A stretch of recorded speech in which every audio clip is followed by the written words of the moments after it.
हो सकता है तुम्हारी शादी ऐसी जगह हुई हो जहां कुछ लोग छल कपट करते हो, झूठ बोलते हो या कुछ गलत कामों में लिप्त हो। वह तुम्हारी ससुराल हो सकती है या तुम्हारे किसी नजदीकी रिश्ते में ऐसे लोग हो। वो लोग तुमसे इसलिए डरते हैं क्योंकि तुम वह इंसान हो जो उनके काले सच को सबके सामने ला सकते हो। फिलहाल मैं तुम्हें बहुत चुपचाप देख रहा हूं।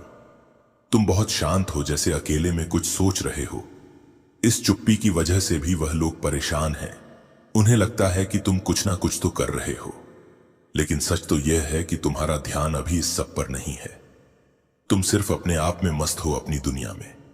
लेकिन तुम्हारी इस चुप्पी से वह लोग डर रहे हैं। तुमने कई बार ऐसा किया होगा, लोगों की सच्चाई उनके मुंह से निकलवाना। यह तुम्हारी आदत है, शायद बचपन से ही। तुम कुछ ऐसे खेल खेलते हो, कुछ ऐसी चालें चलते हो कि लोग खुद ही बोल पड़ते हैं। हाँ, मैं ऐसा हूं। मेरा सच ये है, तुम दिखने में साधारण हो। तुम किसी को कुछ बताना नहीं चाहते, ना ही किसी से अपनी बातें शेयर करना चाहते। यह तुम्हारी अपनी दुनिया है। लेकिन तुम्हारे आसपास कुछ लोग हैं जो डर रहे हैं। उन्हें लगता है कि तुम कोई खेल खेल रहे हो, कुछ ऐसा कर रहे हो जिससे उनका सच सबके सामने आ जाएगा। हालांकि तुम्हारा ध्यान अभी उस तरफ नहीं है, लेकिन तुम्हारे बारे में बहुत बातें हो रही हैं। लोग कह रहे हैं कि तुम उन्हें बेनकाब कर दोगे।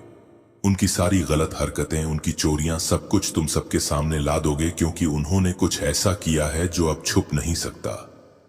बस तुम वही इंसान हो जो उस सच को बाहर ला सकता है। कुछ लोग गलत कामों में लिप्त हैं, कुछ अंधेरे रास्तों पर चल रहे हैं। ओ, यहां तो मां आदि शक्ति की ऊर्जा तुम्हारी रक्षा कर रही है।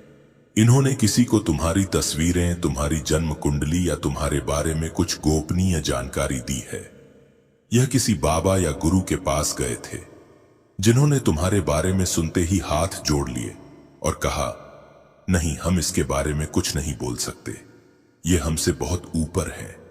उन गुरु ने शायद इन्हें सलाह भी दी कि तुमसे जितना दूर रहो उतना अच्छा। अगर तुम्हारे साथ कुछ गलत करने की कोशिश की, मां आदिशक्ति के साथ गलत किया, तो इसका फल तुरंत मिलेगा।